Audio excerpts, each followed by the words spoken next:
Welcome everybody to the second of our online virtual winery spotlight events. Obviously with these crazy times, we want to find ways to still stay engaged with you, share our passion and love for wine, and more importantly, share some amazing producers that we've partnered with going back a number of years. My name is Jeff McGinnis. I forgot to say that. I serve as the National Wine Director for the WineStyles family of stores. We are lucky enough to have some amazing guests on with us. I do want to give a shout out to a number of the stores that we have participating. I know I have Alan and Gina Graham from our Johnston store, Curtis Knox and his manager from our Madison, Wisconsin, or Sun Prairie, Wisconsin. Arthur Lampros is our wonderful powerhouse there in Virginia. Andrea, looks like Andrea is stationed in our Cedar Rapids location, and then Brian McGinnis is located in West Des Moines. I think we might have one or two more stores joining us. I don't see Emily right now, but I think she might be getting on from Chicago. So I'm going to keep my portion brief. I do want to give a big thanks to everybody that is participating. I know our loyal customer base, we could not have gotten through this time or continue to get through this time without our loyal customer base to every single one of our stores. It has been some challenging and interesting times. All of our locations are open for retail, and we are slowly managing the circumstances in each specific location. So definitely reach out to your local store and understand when they're going to be back open for live events. But this, for now, will serve as our substitute for having you in the store and share a glass of wine with you and share a passion via our in-person winery spotlights. We do have our next one scheduled, so you should look on your store's Facebook page, check with your store owner. On August 12th, our next winery spotlight is going to be with Nick Goldschmidt from Goldschmidt Vineyards. He does some amazing wine, both from California and New Zealand. He is a Kiwi. He's a highly entertaining person. I've had him in his store. I mean, he doesn't pull his punches when it comes to his views on the wine industry and where it's going. So look forward to that. With no further ado, I do want to introduce our special guests. We have three people with us from Cline. We have our Midwest Regional Manager, Glenn Vanderlinder. He's been with Cline for, I think, a couple years now. He took over and has been an amazing resource to us here in the Midwest. He's our main connection point when it comes to trying to find these things to do with Jacuzzi and Cline. We also have two people that I'm very, very excited to introduce. First, we have Megan Cline with, obviously, the Cline Vineyard family. She is the daughter of Fred and Nancy Cline, but more importantly, she is a certified sommelier, has been involved with the Cline family wines for a number of years, and then also has been doing some interesting things with one of their associate winemakers with wine that's aged in a terracotta, clay terracotta amphora. So those wines, I think, are just now hitting the shelves. Hopefully she'll talk about those a little bit. And then we have the winemaker, Charlie Tsegeletos. He has been with Cline, I believe, since 2002. Got his degree from UC Davis in 1979, but has a long history with wine, both in his family and having access or having worked at a number of different wineries. So with no further ado, I'm going to put myself on mute, put some wine in my glass, which is probably the most important thing, and turn it over to Megan and Charlie. So with that, I will turn it over to you guys. Great. Thanks so much, Jeff. So really quickly, I'll kind of talk about the history of Cline and just give you all a little bit of a background on how we got started. And really briefly introduce myself. Thank you for the brief introduction, Jeff. I'm Megan Cline, part of the second generation at Cline Family Cellars. I've been working with my family for the past 5 years. I do a little bit of everything. Like Jeff was mentioning, I have worked in the cellar and in the vineyards with Charlie, but I have worked with our marketing team, our hospitality team as well. But going back to the history of Cline, my dad started Cline back in 1982. And kind of going a little bit further back, he was one of 9 children. He grew up in Los Angeles.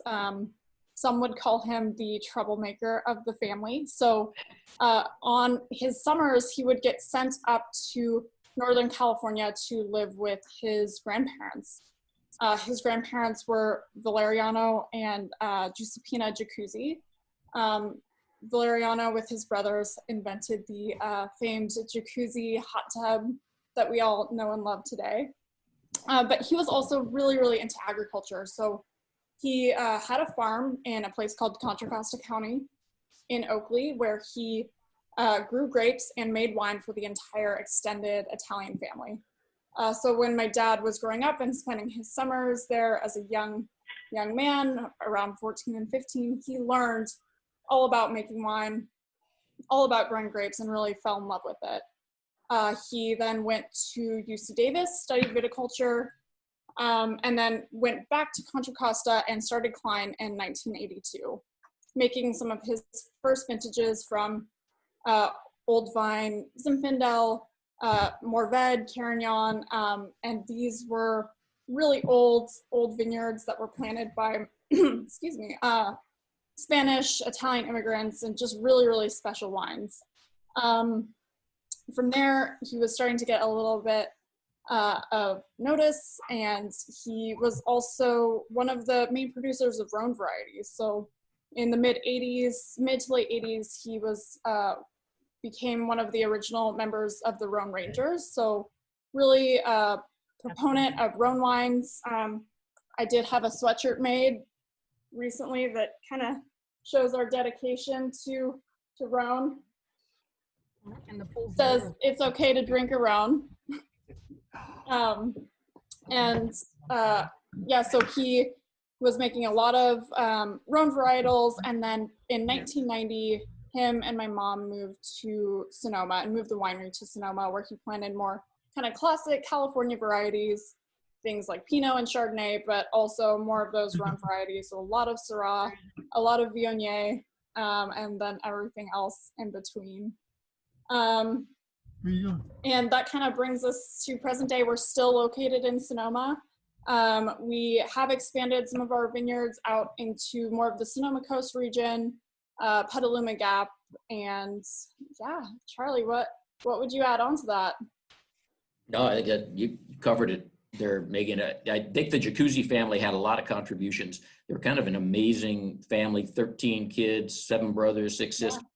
In 1915, they introduced they made an airplane propeller that essentially revolutionized aviation in America. And it was like the main propeller for our warplanes and transport planes during World War I. So they really did have the genius bent. And of course, you know about the hot tub and all, and being good old Italians, it was key to not only inventing things like that, but to making wine. And they, Valeriano and Giuseppino really found a home in Contra Costa County. And I'll talk about that a little bit further when we get into the Mourvedre too. Yeah, and just to go off of that, in 2007, my dad opened a winery across the street from Cline Cellars called Jacuzzi Family Vineyards, and it was really made to honor his Italian heritage, and we really focus on more unique heritage Italian varietals. So fun things like Sagrantino or Nero d'Avola or Tirol-de-Go. So that's also really fun. And if you get a chance to come out to Sonoma, it's definitely a great place to visit and kind of discover new varietals that maybe you've never had before. Well, we've been lucky enough in many of our stores to have featured both the Cline wines, but also, we had the Jacuzzi Sagrantino, we've had the Nebbiolo, the Barbera. I think there probably hasn't been much in either portfolio that we haven't featured either in a wine club or in a previous winery spotlight program. So. Oh, amazing. Yeah. So still, if you're in Sonoma, it's a great place to visit. You can see those amphoras. Yes. Oh, yeah. And I'll talk briefly about our amphora program. So actually, initially, we started the program at Cline Cellars. But after doing, all of our research and the history linking amphora to Italy, we thought the program really is more suited to Jacuzzi. So we moved the program to Jacuzzi. And we've experimented with a number of different grape varieties to kind of find what works best. It really did start out as an experiment. And we most recently made some Viognier with some of that aging on its skins and fermenting on its skins. So a little bit of an orange wine, adding really cool texture, and some Nebbiolo for Jacuzzi in amphora. And it's a really great, unique old world winemaking method, and delivers some really amazing wines. Yeah. So the first wine I think we're going to talk about, if we want to shift and start talking about the wines that we have tonight, I'm not sure who's going to be the primary on that, but we have the Farmhouse White.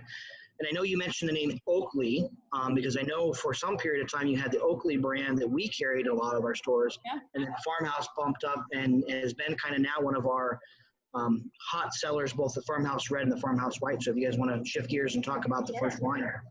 Right, so I will pour some more wine in my glass. I'm going to be talking about the Farmhouse White, and I'll talk a little bit about the story behind it. Like you said, it kind of shifted from the Oakley program to this Farmhouse brand, and I believe our first vintage was in 2013, and we really wanted to highlight our commitment to sustainable farming. So we run an organic farm in Petaluma, California, which is about 10 minutes from our winery, where we grow pretty much everything under the sun, vegetables, fruits, nuts, beans, you name it. And it's completely organic, and we adopted the same method for all of our vineyards. So instead of using any harmful pesticides, herbicides, we do things like use sheep in our vineyards, which we call our we call them our woolly weeders. So they eat all of the weeds in between the vines, instead of us having to use harmful chemicals. And we use things like cover crops and compost tea to really make sure the biology of the soil is really healthy, which in turn makes for healthy vineyards and then healthy wine, if there can be such a thing. So we really wanted to highlight that sustainability component of what we do. And this building here on the label is actually a real building. We used to have an intern program at our farm where we invited people from all over the world to study organic farming and then take that knowledge and bring it back to wherever they were coming from. So that was really what we had in mind when we were starting Farmhouse. That and really making a delicious wine. And making something that's really approachable for everyone, both in terms of price points and flavor, and it's just an awesome wine. It's definitely one of my favorite white wines. And we can jump right into kind of what's in here. It's a white blend. It's primarily Pinot Gris, but then you have some other things in here like Chardonnay. You have an awesome variety called Palomino, which a lot of people don't know, but it's the variety that they use to make sherry. And it's some of our oldest vineyards out in Contra Costa that we farm. And you have some Malvasia Bianca, some Viognier, and I think even some Roussanne in here. So it's a little bit of everything. And I think what I love most about this wine is that you can kind of pick out all of those different components. So you get some of that floral note from the Viognier, you get that pear coming from the Pinot Gris, but they all work so well together. And like a lot of our white wines, I would say the majority of our white wines, this is all done in stainless steel. So really, really fresh, and it's something that we really look for, again, in all of our white wines, just approachable, bright, kind of that juicy acidity that makes it easy to, one, drink on its own, or two, pair with food. Yeah. Charlie, anything to add about the? That's a good descriptor, Megan. I'd say that Palomino you were talking about, that variety is all but gone extinct in California. I think we've got just about the only Palomino in Contra Costa County because it's been yanked out and replanted with things that would make the grower more money, like Chardonnay. So the fact that we've got an 85-year-old head-trained, dry-farmed Pinot Palomino grape going into this is kind of amazing. Yeah. I get kind of that neat, fresh lime citrus component. A little bit of that floral coming from the Muscat.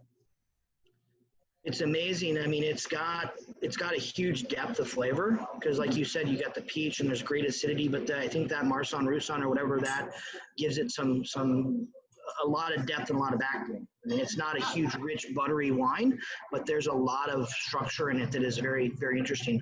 Now, there's obviously we're not tasting it today, but there's a sister wine that goes along with it, the Farmhouse Red, right? Yep. You want to talk about that real quickly, maybe a little bit? Yeah, so Farmhouse Red, again, it's the same ethos, really highlighting our sustainable farming. It's mostly Zinfandel, and then you have some more of those Rhône varieties in there as well. Also an amazing wine. I think similarly, you can pick out a lot of the different flavors, but it works really, really well together. Yeah, Charlie? Yeah, no, I think like you hit it. That one does see some oak, and it goes through a malolactic fermentation. It's a pretty complex blend, but it's got a lot of good fruit to it. One of the questions we had from Glenn was, do you guys ever make sherry from the Palomino grapes? No, but I think it's gonna be, Charlie, let's do it. Yeah, well, what the heck? Why not? We're not afraid of making different wines and trying different things. That's yeah. Yeah, right now, as up to this point, we've been trying to not make sherry, but if we yes, I mean, sherry is a very specific wine made in a very specific way in a specific region. So having that climate and the ocean and everything that goes along with it is pretty important for that process. But there's people making some very interesting things out of interesting grapes in California. So great question. Yeah, Glenn, you'll get the first bottle. There we go. Awesome. So anything else about the farmhouse? Is there going to be any that go with these two? Any line extensions, things that we should be looking for down the road? Or is the red and the white kind of that full assortment of that brand? I would say keep your eyes peeled. There may be some surprises. Nothing that is set in stone yet, but we're working on some things. Like maybe a rosé. Like maybe. Nice. All right, so there we go. So our next, I believe our next wine is going to be the Cline Sauvignon Blanc. I brought this in the store about a week and a half, 2 weeks ago, and surprisingly came in today to pour wine, and I was about out of it already because 2 or 3 of my customers already found it and love it. So let's talk about the Cline Sauvignon Blanc.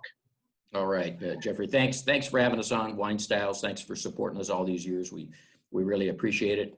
I'll just give you a little background on me. I've been a winemaker going on 39 years now. So I grew up in a household with a Greek-American dad and an Italian-American mother. So there was always wine or something on the table. I ended up going to UC Davis, same. In fact, Fred and I were in the same class, same degree, same time, but we'd never met. I mean, it was that big enough of college that we crossed paths, but we never really met. And I graduated there in '79. And I started working for a tiny little winery called Pendleton. And we were making barrel fermented Chardonnays down on the Monterey coast in an old, an electrical supply warehouse with no drain. So one of my jobs was taking a squeegee and pushing all the water and everything else out into the street. So that was a good education to start with. From there, I moved on to another winery, ended up being a senior director of winemaking for a really large winery, where we had a lot of money to spend on research. And that allowed me to really figure out some of the ins and outs of making wines the way we wanted to make it. Then that brand sold and moved away, and I became part of I signed on with the Cline family about 18 years ago. And that's given me an opportunity to work with these real historic grapes in Oakley and Zinfandel and Lodi, and then all of our lovely cool grown grapes in Sonoma. So that's kind of my history. This Sauvignon Blanc, this is our second vintage of Sauvignon Blanc. It's 100% Sauvignon Blanc. This comes primarily from Alexander Valley. Alexander Valley in Sonoma is in the northeast corner of Sonoma County. It's got the Russian River running right through it. Really well-drained, gravelly soils. It gets good heat during the day, but then it cools off at night too. So what it isn't is it's not one of those big grassy herbal Sauvignon Blancs. We were focusing on more of that luscious fruit component to it. So what I get out of this guy is, and this is all straight stainless steel fermentation, no malolactic, and we were shooting for those big kind of fatter flavors almost. And there's a big luscious lemon in this thing, I think. Okay, the other component is we actually have a couple of vineyards, one vineyard now in Contra Costa County in Oakley of Sauvignon Blanc. And interestingly enough, it is also on that more luscious side, and that it gets enough heat that you lose some of those herbal components. And we used to have another vineyard called Pig Farm because they used to raise pigs there, but we no longer have that vineyard. So Pig Farm is gone, but Hetrick is still here. So this is a little bit of Contra Costa County and then a lot of Sonoma. I think in most of our markets, this might be new. I know in Iowa, this was probably, I think you said it's the second vintage, but it hasn't really been very widespread or widely distributed outside the winery. Is that correct? Well, you know, it was just picking up speed when this whole COVID thing hit, and that sort of put a damper on a few openings we were planning with this thing. But I'd say it's getting out there a bit, but still, you haven't seen a lot of it.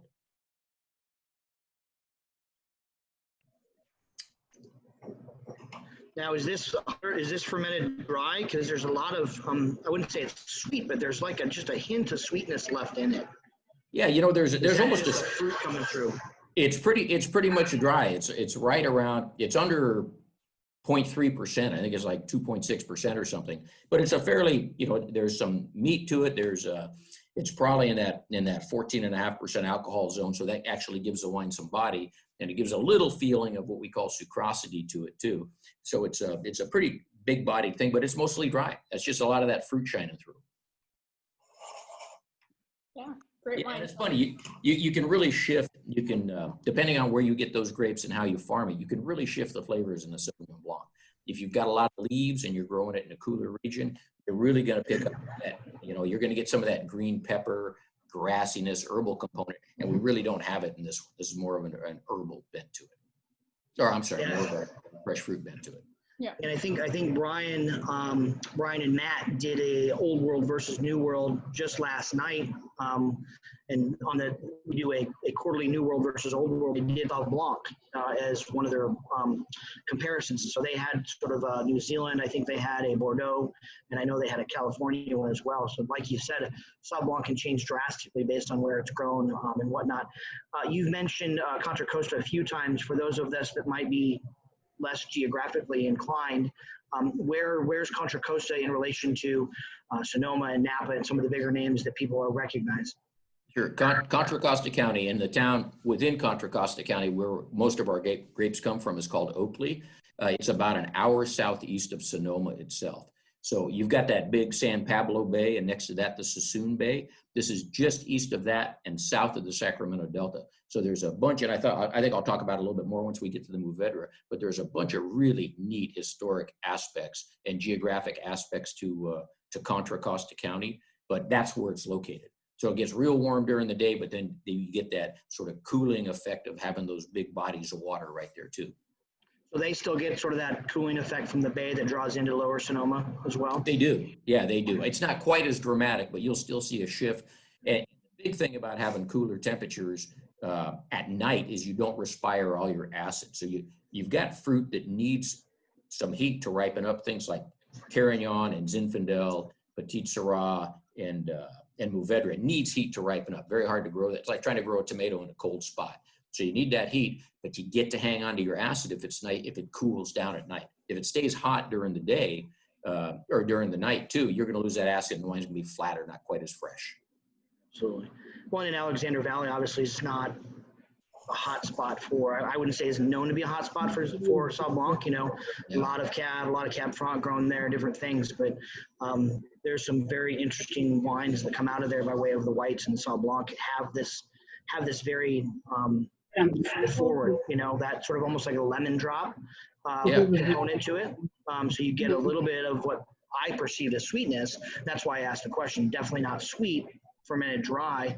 It's just that there's a word that you use that escaped me already that kind of tricks your palate into thinking it's sweet. Yeah, sucrosity. Sucrosity. Yeah, sucrosity. I like it. But alcohol contributes that. There's a certain sweetness to the alcohol too. Okay. I'm gonna have to Google it and make sure that's the word. But I trust you. I haven't heard that one before, but I'm gonna use it for like all week, and all my wine people are gonna be, all right, Jeff, we're done with sucrosity. Enough sucrosity, yeah. Exactly. Does anybody have any questions about the Sauv Blanc? I forgot to mention this, that everybody's muted, obviously. We don't want everybody talking at once. If you have questions, there is a Zoom chat. Some people have already chimed in there as well. So feel free to post questions as they go along, either about Cline, about the history, about different regions, and then obviously about the wines. If you just want to say, hey, this wine is amazing, we'll certainly point that out as well. So anything else to add about the Cline Sauvignon Blanc, Charlie or Megan? Yeah, well, one more thing. The 2019 vintage for us, it was was like a perfect vintage. It was nice and cool and even, and it was an excellent vintage for us. And I mean, this wine, I mean, I think I had customers come to pick up today, and I think the ones that already had exhausted some of my Sauv Blanc were asking about more of it. So hopefully it continues to roll into Iowa, and it does well in all of our other markets, because it definitely over-delivers, I would say. All right, I think our next wine is going to be, we're going to start shifting into the reds. I think our next wine is the Cline Sonoma County Pinot Noir. Yes. Yeah, so we're moving on to some reds. We'll start with the 2018 Pinot. Like you said, it's Sonoma County. And I think when people think of Sonoma, I mean, the word is pretty synonymous with Pinot. So you know that the climate and the landscape are really suited to this varietal. Our grapes specifically come from a region called, most of them come from a region called the Petaluma Wind Gap. It's the newest AVA in Sonoma, and it's about a 15-mile stretch and really known for two distinct things. One is the early morning fog, and then the second is really, really windy afternoons. Both these things add a lot to the finished product, but I think one of the main things that they add is that preservation of acidity. So, you know, we were talking about maintaining that acidity in Oakley, and you get that kind of on a whole different level with this Pinot Noir, and any grapes grown in the Petaluma Gap. And I'll also say, you know, it because it's this cooler growing region, you have a longer hang time for the grapes. So we're not picking them as early as we're picking grapes that are grown in Carneros, that are grown in Oakley. And that lets them develop this really complex flavor, but maintain that freshness, which is so, so important.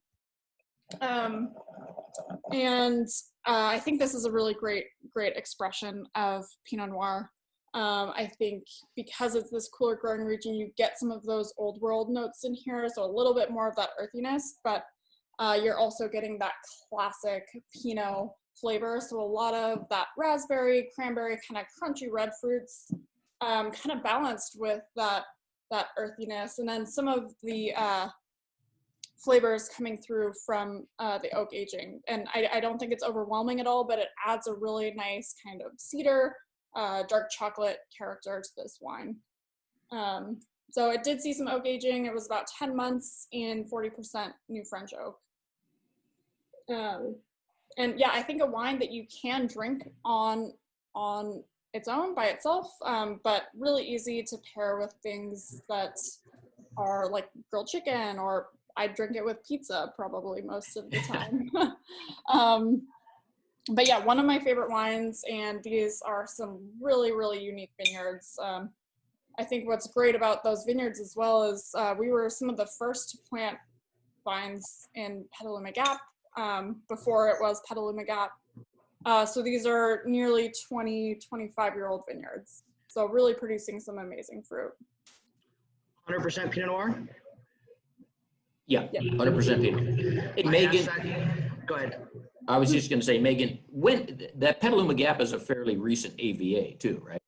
Yeah, January 8th, 2018. And I think it's the newest AVA in the US still. Yeah. And primarily because of the wind that rips through there. Yep. Yeah, and I would say there's probably 3 varietals that it's really most well known for, and it's Pinot Noir, Chardonnay, and Syrah. Those 3 varieties just love that cool climate and do really, really well there. Now you mentioned the oak aging. I think you said 40% new. Does that change vintage to vintage depending on what the wine gives you as it comes in, or is it something you kind of always have a standard profile that you go with for different wines? We try and be consistent. So in other words, the barrels, the coopers we're going to use are probably going to be the same toast level year in, year out, unless we make a decision that, hey, we want to move away from that oak profile. But the percentage can change a little bit. If you've got a lighter, vintage, well, maybe you don't need to put that much on oak. It's got to be balanced against the flavor concentration of the wine too. This wine also, I mean, it went through, it's 100% native fermentation, so we didn't add any yeast to get this thing to ferment. And instead of fining it, with a gelatin or an egg white, we'll just press it off the skins early before you pick up all the tannin. So the wine is vegan friendly. So there's no animal products used in making the wine. And it's gluten-free too. We use barrels and oak that doesn't have gluten in it. So gluten-free and vegan. They're all is that something that's fairly new? I mean, obviously the vegan friendly, we're starting to see that a lot more on the label, and it is obviously on the back of the label. Is that something that changed recently then? Well, I think people have become more aware of it. We've pretty much always done it that way. I mean, I think I learned early on that you can press the wine, you know, as that juice sits in contact with the skins and the seeds, that alcohol, it's basically an alcoholic solution, and it's pulling out more tannins, and from the seed, it's pulling out a little, what's called a monomeric tannin called a catechin that's a little bit on the bitter side. So if you get it off the skins and seeds earlier, you've still got all the color, you've got all the fruit, in my opinion. You're just giving up some of that mouth puckering tannin. And the trick is pulling and pressing it at the right time. You want, that tannin acts like the structure or skeleton for the wine to hang the fruit and everything else on. So having that tannin in balance is an important aspect of making red wine. The other thing I see, and I think Megan talked about this a little bit specific for the farmhouse wines, but all of your wines mentioned one, they have certification on the back of them. I think one of them is Sonoma certified sustainable, but they also on the front talk about sustainable farming practices. So maybe speak to that a little bit. I guess one, what does it mean? And two, why it's such a part of the culture of Cline and Jacuzzi? Well, to get certified sustainable, and Megan, you chime in here too, there's like 140 different things you do in the vineyard that of that you have to perform at least 50 of them to reach sustainability. And it's basically, you know, no toxic, not toxic, but no high intensity pesticides or herbicides. And we farm without any herbicides or pesticides, with the exception of organic sulfur. And then you've got to watch how much water you use. The use of cover crops to prevent erosion. There's just a whole litany of things. And then, you know, other things that are kind of away from the farming is you have to be a good neighbor. You have to watch your noise levels. You know, you have to watch, you know, your waste dump usage. All of those things contribute. And it's a big book to become sustainable. And we're both vineyard and winery certified sustainable. Yeah, and I will say we were one of the really early adopters of, you know, farming organically, farming sustainably, and that change came about, I would say, probably 20 years ago. I'm one of 7 children, and we grew up on the winery, and my mom and dad came to a crossroads, and they were like, you know, we want to make sure that our children, for one, are growing up healthy, but also everyone who is working in the vineyards, everyone who is exposed to this, and, you know, we want to do it the right way. So that was kind of the catalyst for us becoming and making this one of our pillars is, you know, health for not only the environment, but everyone working within it. We also are 100% solar powered at our winery, which is super important. We were also one of the first wineries to adopt that. Yeah, and no synthetic fertilizers at all. So we're really part of being sustainable is keeping that soil healthy. And if you've got the natural cycle of vines or leaves dropping and decomposing and healthy microbes that then capture nitrogen from the atmosphere and make it available to the plant, you don't have to use a lot of synthetic fertilizers. Yeah. So all that's part of it is being sustainable. When I heard Megan mention it earlier, I didn't quite know if I heard her correctly, but I saw it on the back. You got the woolly weeders on the back of the label as well, as far as the obviously using sheep and whatnot to help manage foliage and weeds and things like that through a less interventional, non-chemical approach. Right. Yeah, we've gone as far as grinding up oyster and crab shells for calcium, grinding up cinder cones for different mineral additions, that type of thing. That is, we're starting to see a lot more and more. I think the challenge that we always find is it's sometimes not always the bigger wineries that are doing it because they've gotten so stuck in their ways. But if their ways have always been somewhat in line with that, it seems like it's not quite as big of a step to get to that sustainable practices. It's always been a part of the culture, which it seems like it has been for a while. Yeah. Um, anything else about the Pinot Noir? This is one of my, I mean, I love all the wines in the portfolio, but I'm a Pinot Noir fan through and through. So this is a wonderful expression of California Pinot Noir, but done in its own way, I think, that Megan mentioned. You know, tastes like that, but it has its own thing going on. But anything else to add about the Pinot Noir? Like that's about it. It's priced right. It's one of those things that, you know, we're going to taste this Mourvedre, which is just delicious. But if you don't know about Mourvedre, you don't generally pick it up off the shelf. But Pinot Noir, when we launched that thing, that has been a success story from early on. Yeah. Great. And I think we did at least probably the last 6 months. I think there was one that was specific either for us or a different market that we brought in as well. It might have been this one, but I can't remember. But we've definitely done a Cline Pinot Noir before in the club recently. So Awesome. All right, so next one I believe is the Ancient Vines Mourvedre. So let's sort of shift gears talking about the Mourvedre, but also the ancient vine lines, because that takes up more than just a Mourvedre, correct? It does. We make an ancient vine Mourvedre, an ancient vine Carignan, and an ancient vine Zinfandel. And they're all grown around the same general area around that little town of Oakley, California. So Mourvedre, since people don't often see it and can't remember it when they come to our tasting room, we tell them, say, move over, dear. And then they remember what it is they're drinking. I love it. Yeah, it's pretty funny. But so getting back to this Mourvedre, you know, typically Mourvedre is blended with other varieties, like you guys have seen GSMs, Grenache, Syrahs, and Mourvedres. We do make a GSM, we call it Cashmere, but this wine we felt could stand alone. I mean, I've drunk a number of European Mourvedres. Did I lose you guys? Suddenly my sound has disappeared. No, you're here. I'm there? Okay. We're here. I just mute myself periodically. I gotcha. But we felt 100% Mourvedre could stand alone. Our vineyards don't tend to be as tannic as some of the stuff I've tasted from Europe. So it makes for kind of a smooth, almost a chewy wine, but there's cherry and there's chocolate in there. The two main vineyards in this thing are Cline Estate Vineyards. We call them Big Break and Bridgehead. And they were planted toward the beginning of the last century. In fact, they were planted when William Howard Taft was president, the year the Boy Scouts were incorporated, and the year Arizona became our 48th state. That's when the grapes were planted of the wine you're drinking right now, if you're tasting this Mourvedre. But the Mourvedre, another interesting thing about Contra Costa County, it's on the banks or very near California's two largest rivers, the San Joaquin and the Sacramento.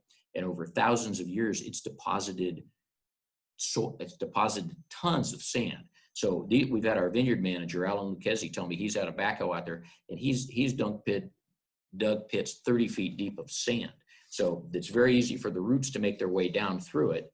But the key thing is these vines are planted on their own European rootstock. It's not uncommon to graft them to American rootstock that's resistant to the American bugs.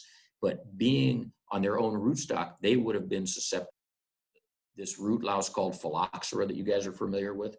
But being in sandy soil, the way a phylloxera works is that little louse it'll devastate one vine, and then it'll walk through cracked or checked soil to the next vine and kill that.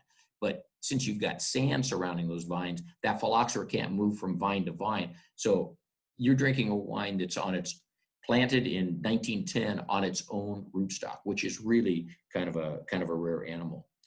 In addition to that, if you look at Contra Costa County, even though it's on the banks of those big rivers and all, it only gets 8 to 12 inches of rain a year. So that whole region is pretty desert-like. But the fact that there's a water table in some areas that's elevated, and these old vines can put down those deep roots. They've survived droughts. They survived no watering with 8 to 12 inches of rain a year. So I always thought that was pretty darn amazing. Warm days. Contra Costa County likes to ripen grapes up. Ripening grapes up means it provides more sugar. It means you get big-bodied wine. So there's a lot of weight to this wine. Also, hey, Charles. Yes, sir. What do you attribute the amount of eucalyptus on this bad boy? Because if I was tasting this blind, I would think it was a Australian Shiraz. That's funny. That's funny you say that. We have got eucalyptus trees in a few areas of that vineyard. In fact, we do a couple of wines that are noted for their eucalyptus note. One is small berry Mourvedre, and the other one is big break Mourvedre. But just a little bit of that goes a long way. So if you're getting a little bit of that spice, it's coming from some of the eucalyptus trees that are nearby. What you get is an oil called eucalyptol. It either blows onto the grapes and then can provide a little bit of that flavor, or some of the leaves can get picked up and they'll provide that flavor too. But it's fun. It's a thing we like to manage. You can't get too carried away with it unless you're specifically going for that flavor. Good question. I think that might be the third time you've made up a word tonight. So eucalyptus. Dan, this thing isn't being recorded, is it? Yeah, oh, it is. Oh no. Unfortunately, it is, and then we're going to live across the interweb.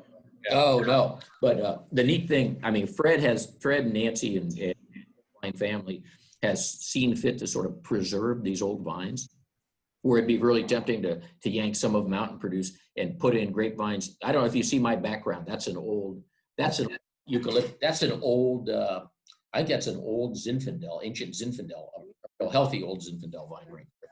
But there's always a temptation because there's so much hand labor involved in farming those things. You don't machine pick them. You don't machine prune them. You've got guys out there working on those things, which costs a lot of money. So there's a temptation to pull those vines out. And a lot of old vines have been ripped out of Lodi, ripped out of a lot of other places and planted to more productive modern vineyards. But Fred has really resisted that temptation. And that's why you've got this ancient vine series, which is really a kind of a treat. Are these the same? Does the same vineyard produce the wines that go into that small berry Mourvedre, or is that a different one? Because I know we used the small berry Mourvedre and I believe the Lucchese vineyard Petite Syrah for a premium club here in Iowa. Well, the small berry Mourvedre is back in one little corner, and it happens to have eucalyptus trees on two sides of it, so it gets the most intense eucalyptus exposure. But these grapes are, one of it is over a railroad track and the other was probably a quarter mile away from that vineyard. So yeah, but even that proximity, you pick up a little bit of that character. And is there a rosé that you do with this too? Yeah. Oh, thanks. Thanks for bringing that up. We do. It's a very versatile grape. So we make our ancient vine Mourvedre. We do a late harvest Mourvedre. So we'll pick it 2 weeks later and it'll come in at practically 35-40% sugar. So it ends up being 18%, 15% alcohol and probably 15% residual sugar. It's almost like a port, but it's not a port. It's naturally fermented. And then we do a rosé that's just delicious. If you can find that, it tastes like plums and other things like strawberry. And then we do that small berry Mourvedre. So we're doing 4 things with this Mourvedre, and we blend it into cashmere. Very versatile. But we also control, I'd say by far, we control the largest chunk of ancient vine Mourvedre. It's down to, okay, there's like 90,000 acres of Cabernet planted in California. There's 1,000 acres of Mourvedre. And at one time it got down to 300 acres and it's slowly come up to 1,000. But there was a time it was one of the most popular grapes out there, even more than Zin. So it really, it diminished in plantings and now it's making its way back up as interest in Rhônes continue. Question from the gallery: does any of that late harvest Mourvedre ever make its way out of the winery? A little bit of it. Jeffrey, you play your cards right. We had people. Somebody asked very early on if you guys made any port. Obviously, that's not port, but it's kind of that style. And then somebody asked, bring that on. So definitely something that is. I think I might have had it when we visited the winery a while back, but I'd never seen it in any markets before. Maybe at a winery or a wine dinner somewhere here or there. So it tastes like a liquid Tootsie Roll. Oof. A liquid. Oh, it's amazing. Awesome. Definitely something that I knew I hopped up because usually we carry it, but it looks like we might be out of it. I was going to show the bottle of the Ancient Vine Rosé, which we do very well with as well. So Next wine, are we done with the Ancient Vines Mourvedre, or is there anything else we need to talk about? Megan, did we cover it? Yeah, I think you covered it. Just absolutely delicious. Good work, Charlie. I meant to ask about the Pinot Noir. You mentioned that most of it's from Petaluma Gap. Will that always be Sonoma County, or do you think eventually it'll be changed to be specific to that region? That's a good question. I think it'll probably stay Sonoma County. We may try and produce a higher end Pinot Noir that is only Petaluma Gap with, you know, some very specific blocks and concentrate it that way, but we'll see. Thanks. We've got, I believe up next is the Cline Sonoma Coast estate-grown Syrah.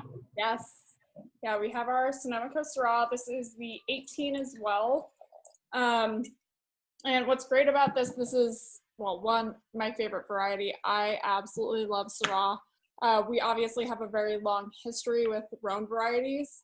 So there's a special place in our hearts for Syrah. We make a bunch of different expressions of it. This is our Sonoma Coast, and this is also primarily grown in that Petaluma Gap region. Petaluma Gap is located within the Sonoma Coast, but again, we call it Sonoma Coast. So you're definitely getting that cooler climate expression. And to me, Syrah has always been really more of that masculine grape. So a lot of that dark black pepper, kind of cured meat, olive, spice, really secondary note driven and really old world style as well. And I think you get a lot of that in this wine. But you know, we're also in California, so you get more of that rich, dark black fruit. So that blueberry, blackberry, boysenberry coming through on this wine. And yeah, again, this wine really benefits from that long growing season. So we'll pick some of these grapes as late as October, sometimes early November. And to me, it's just really kind of the essence of what Syrah is. I think it really embodies the variety. And definitely bigger bodied than the Pinot, so you're gonna get a little bit more of that broader structure, bigger tannin, and a lot of that's more pronounced. But I think it's really, really well balanced. You have the tannin, you have that brightness because it's coming from the Petaluma Gap, and then that amazing intermingling of the flavor. Oh. Wait, did I lose you? No, we're here. I started talking and realized I was on mute, as I tend to do. You talked about different expressions of the Syrah.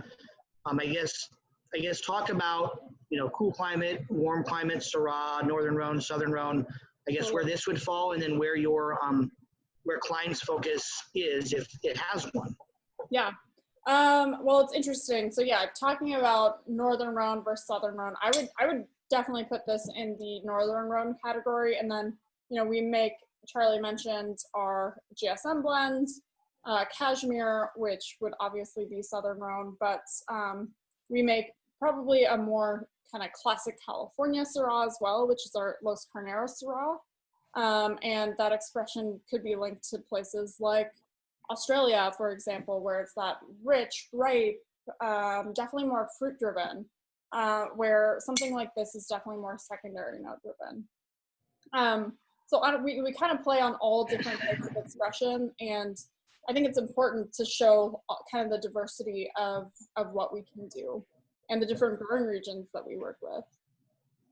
And I think the Los Carneros one you mentioned was also a club wine for us. It's like you're checking all the boxes of the different club wines that we've done with Cline. I always joke with Glenn and the other folks at Cline and Jacuzzi that eventually you guys will run out of stuff for us to feature, but so you have to keep making new things, right? So great. Yeah, I think this is just a very savory, food-friendly wine. I mean, that combination of pepper and boysenberry make my mouth water. Yeah. Well, and you mentioned, the Pinot Noir, like you said, certainly can have by itself or with food. Even this wine, even though it is that more full-bodied style, because it is cool climate Syrah, it doesn't it's not crazy, right? It doesn't have to be with food. It doesn't need something to balance it. It's always great to have that. But again, something you can sit on your porch and have by itself. Yeah, Fred told a great story that when he planted the Syrah and Carneros here, the neighbors all said, "You're crazy you're never going to ripen that stuff up in that cool climate." So he was early on with the cool climate stuff. Apparently, he had to use a jackhammer to get through some of the volcanic soil action we've got up there to put it in there. But that's been since the early 90s, and it's doing just fine. Yeah. Well, I think we're doing, we do both the virtual or the Spotlight series. We also do an education series, like I mentioned, where we bounce back and forth with Old World versus New World. We have and Brian might know the specific month, and certainly Matt would, we're doing a Rhône Ranger focus. And so we'll definitely be having some of the wines again with, the Bonnie Dunes and whatnot to go alongside it. So very interesting to have that history of cool climate Syrah. What is, somebody asked this question, I think you already touched on it, Megan. They said, have you ever blended it into your Syrah a la Northern or Southern Rhône style? I think you talked about this a little bit with the Cashmere. We're not having the Cashmere, but I know that's another brand or another line within Cline. You want to speak to that a little bit? Yeah, so Cashmere is really, an ode to your classic Grenache, Syrah, Mourvedre blend from the Southern Rhône. Most, if not all, besides the Syrah, the Mourvedre and Grenache are coming from Contra Costa. The Syrah is coming from Sonoma, some of the same vineyards that go into this wine. And yeah, we're really just trying to emulate those kind of classic Chateauneuf-du-Pape style wines with that Cashmere. It's also one of our giving wines, which is really important to us. So there's a charitable aspect to that wine. So we donate to organizations like the YWCA and help supporting breast cancer research, Alzheimer's research, all of that. And there's a white as well, right? Sort of a Rhône-style white blend. I love. I mean, that's a wonderful wine as well. When we can get it, we can always find it here sometimes. But it's again that Rhône-style white blend to go along with it, correct? Well, that wine has really shifted, and Charlie, you can speak more to this, but we kind of pivoted away from the Rhône-style white for that, and it's kind of Chardonnay. There is some Viognier, I believe, and Marsan Roussan in there. So it is Rhône, but you have some more of those classic California varieties as well. Yep. Before we shift and start talking about the Cline Sonoma County Cab, which is our last wine, somebody asked a question about a wine that we did feature in our premium club here. I mentioned it before, probably 9 to 12 months ago here in Iowa. We have a premium club, which is kind of our higher end club, in addition to the regular club. And we featured the Cline Smallberry Mourvedre, which we spoke to. But the sister wine that we paired with that was the Cline Lucchese Vineyard Petite Syrah. So can we talk about that wine briefly? Because somebody had, wanted to know a little bit more about it. Yeah, Alan Lucchese is a fellow that manages and farms 70 of our lots there in Contra Costa. He was born and raised into a farming family, actually in Oakley, California, and he chose his best vineyard to go into that Petite Syrah. That Petite Syrah, you're going to find the pepper, the depth. I mean, it's kind of a blockbuster of a wine. It's a big wine too, but it's dark as all get out. And yeah, it's same deal. Deep sandy soils, all the benefits of being in Contra Costa County, where you get weather that's warm enough to ripen that stuff up. Petite Syrah is a real thin-skinned variety, and it can tend to you can get yourself in trouble with rot if you get rained on.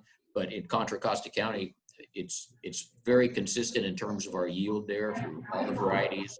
It's warm, and there's a breeze that blows through there, and because all the sand, they call it blow sand. And when we're at the hopper, with those grapes coming in, if you grab, which we'll grab a cluster of grapes and take a bite out of them, just see how they're tasting. And if it's gritty, oh yeah, that's blow sand. It's come from Contra Costa County, and that of course all settles down. But you know where it's coming from when you take a bite of them, and that's where that Petite Syrah comes from. Well, I think those two wines kind of show the partnership that we've had with Cline and Jacuzzi for a while. I mean, I think I literally probably called Larry Holman and said, hey, we're looking for something. What do you have that fits this category? And I know the small berry Mourvedre is typically one of your winery only wines, and you guys don't make a lot of it. And so we were lucky enough to get a very limited amount of it in Iowa, and I think we might have sent it a little bit to Illinois as well. So it's always amazing when we can ask that question and it gets delivered. It's really nice to have that relationship. The other thing I want to mention before we shift to this last, I don't know what ecotourism is like right now in California. I mean, it's been hit hard, but maybe speak to the Cline and Jacuzzi wineries and tasting rooms. It's been one of my favorite wineries to visit. We have sent a number of customers there. So once I guess California and the wine world is back open, talk to us about what you guys have there. And I know you guys also have an olive press there at Jacuzzi that's wonderful as well. Yeah. So yeah, we have visitor centers at both Cline and Jacuzzi. Right now, because of COVID, everything is reservation only, but we're still accepting people. Everything is socially distant, totally safe.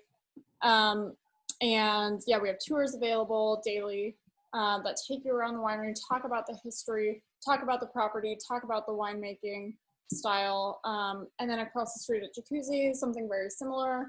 And as you mentioned, we have the olive press. We grow about 40 acres of olives and have one of the first olive presses in Sonoma, and make a whole bunch of extra virgin olive oil that's absolutely delicious. So you can tour the olive mill, learn all about our amphora program, learn about these kind of heritage, unique Italian varietals as well. So we would love to see you all out in California once things kind of clear up a bit. Jeff, if you get tired of tasting wine, you can pet the miniature donkeys. We've got miniature Sicilian donkeys, fancy in pudding, and they're right behind the is that apparently you can get in trouble for walking across the street, though, right? Yeah, it's a busy street. You want to run if you're going to get across the street. But no, we recommend we got yelled at because we were visiting when we had a thing there, and you're one in just literally across the street. But they said you can get a ticket for crossing the street there, even though they're directly across the street, because it's so busy. It's a highway. It's actually a highway. So yeah. And after a couple of drinks, you either better be a sprinter or or take the car. Yeah, or get an Uber. Get an Uber. I need an Uber from here to 40 feet away. So, all right, let's talk about the last wine, Cline Cabernet Sauvignon. And again, I think is this a new package or a new wine or a new expression of this? This is our second vintage of Cabernet Sauvignon. So it's actually from two different areas. We could call it Sonoma, but it's Sonoma and again, Oakley, because we've got a couple of neat vineyards, real low yielding vineyards in Oakley that are a little bit away from the river. So they're more of a loamy sand than just full on sand. But the lion's share of the cab from Sonoma comes from, again, Alexander Valley or the Sonoma Valley. We've got a couple different vineyards in the Sonoma Valley that are in some of the warmer areas of Sonoma. And for those of you guys who haven't been out here, Sonoma is about 1 hour north of San Francisco. And Sonoma Valley is like a 17-mile valley as you head towards Santa Rosa there. And there's vineyards left and right and in little nooks. It's not as defined as Napa, where you just drive down 29 and everything is right there, because our wineries are spread out in little hills and over dales and everything. So you have to be a little more creative coming to visit us. But we've got some great spots for growing Cabernet. This Cabernet, full malolactic fermentation. It also, we used American oak on this wine. We generally use French oak on most of our wines, but the American oak contributes like a brown sugar and a vanilla character to it. And I thought there was enough flavor in this wine that it could handle it. There's kind of the tradition. We get the blackberry you get out of a nice ripe cab, but then there's a little bit of that cool grown olive component you can get too. You don't get that out of the Contra Costa piece, you get it out of the Sonoma piece. But this is our second vintage, and we have high hopes for it. The strange situation we're living in right now kind of slowed distribution a little bit, but. Ask the same question I asked about the Pinot Noir, 100% cab? 100% cab. Yep. I ask those questions because, people don't realize that it can say Pinot Noir and not be 100% Pinot Noir. It can say Syrah and not be that. Especially when it comes to a lot of California Pinot Noirs. There are brands that are definitely not anywhere close to 100%. So, is there anything else that we'd ever blend with it, or is the focus always going to be 100% varietally specific cab? Well, our blending philosophy is if the wine doesn't have any holes in it, if we can make 100% Mourvedre and it doesn't need more tannin or it doesn't need more color, then we don't need to blend it. If this Cabernet was lacking something, maybe we blend a little Merlot in it for a little more herbal component or something else to bump the fruit or something, but it seemed like a pretty complete wine. So I don't mind, it's kind of fun to blend. Look at our Farmhouse Red, look at our Cashmere and a few of the other things too. But if the wine is generally whole at 100% varietal, we'll show it off. I mean, you don't oftentimes get to see 100% Mourvedre, so that's really kind of fun, or 100% Pinot Noir.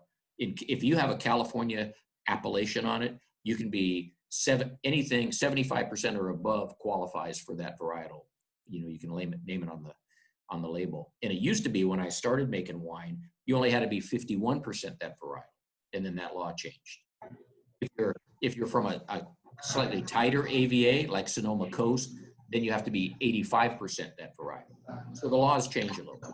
Well, and there's some, unless I'm mistaken, there's still some wineries that own some old historical brands that are grandfathered in under that 50% threshold, or at least there was for a while.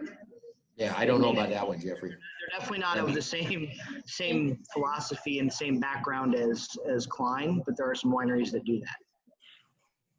So, and that maybe that changed. I know for a while that used to be the case, and one of those things. So, somebody mentioned they're enjoying, sort of the pizza theme. They're enjoying the Syrah with a chicken bacon ranch pizza. Oh, that sounds so good. Sounds good. Yeah. Can you send some? Yes, send some everywhere, which is really good. So a lot of good comments. Anything else about the Cline? Sorry, Cline Cab? I think it's such a cool bridge between where we started and where we are in Sonoma. I think it really shows off the best of both regions. So I guess that is one of the last questions I have, and certainly if people have additional questions as we're kind of wrapping up here, shoot those and I'll pass them on. What was the mentality of, Rhône, Zinfandel? Obviously the Jacuzzi brand is more along the lines of Italian varietals. Yeah. But what was the sort of, hey, we're going to do the Cab and we're going to do the Sauv Blanc, which are, less than 2 years old?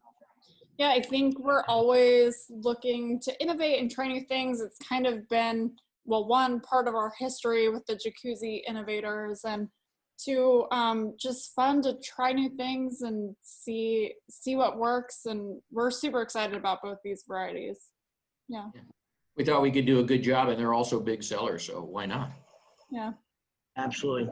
Well, I would say I could pick a favorite, but I don't have one because they're all wonderful, and I think that's what a lot of people have said. They're blown away by all the wines, and then somebody even said, hey, you got to get more of that Cline Rosé back in stock, and asking about things that we don't even have that hopefully we can get, And I would say this, one of the things we always point out to people that attend these, we can't carry everything, but if you see things in their family of wines, whether it's Cline or Jacuzzi, we've got a wonderful relationship with them that we can always ask that question to Glenn or Larry or Keith, our main contact folks, and say, hey, we'd like to see if we can get some of this into our stores, because they've done all of the Cline wines, Jacuzzi wines have done well.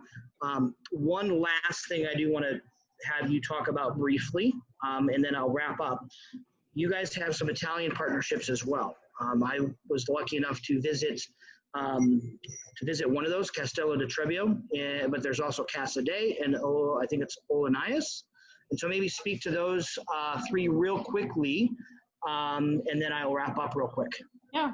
So back in 2015, my dad and my mom wanted to be very adventurous. They lived in Italy for a year with my two youngest siblings, Henry and Mamie. And while they were there, they got introduced to a winemaking family, the Casadeis, who had a lot of really similar outlooks on farming, winemaking, all of that innovation. And his name was Stefano Casadei. Him and my dad instantly became friends. Stefano doesn't speak a lot of English. My dad does not speak a lot of Italian, but for some reason they have their own kind of special language. And we tried the wines that Stefano was making, and we were so blown away by the quality. And actually, Stefano was really the catalyst for us to start making wine in amphora, because he does a lot of that in Italy. So we tried his wines, and we were so blown away that we were like, these need to be available in the US, across the US. And my sisters and I started an import company, brought those wines in. So we have Castello del Trebio, which you said you visited. That is in the heart of Chianti. They make amazing Sangiovese. You have Oleanas, which is on the island of Sardinia. And they really focus on kind of the classic Sardinian varietals, which is Cannonau, another name for Grenache, and Vermentino. Both incredible wines, both kind of partially aged in amphora as well. Super, super cool. And then the last project, which is a partnership with my dad and Stefano, is Casadei. And they focus on kind of New World varieties in Italy.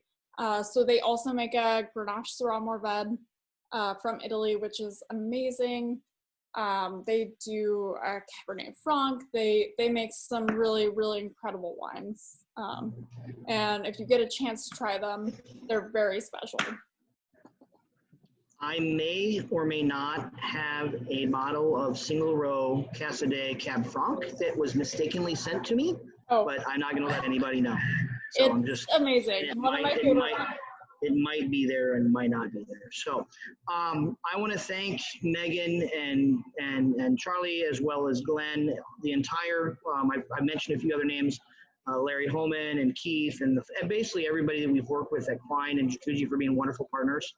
And I truly say that we've probably featured Cline and Jacuzzi looking back over the wines. I've been involved with WineStyles since 2012, but even dating back through our annuals of history, I've seen Cline show up a number of months in different programs. And so a lot of that is because the wine is amazing. The story is amazing. The family is amazing.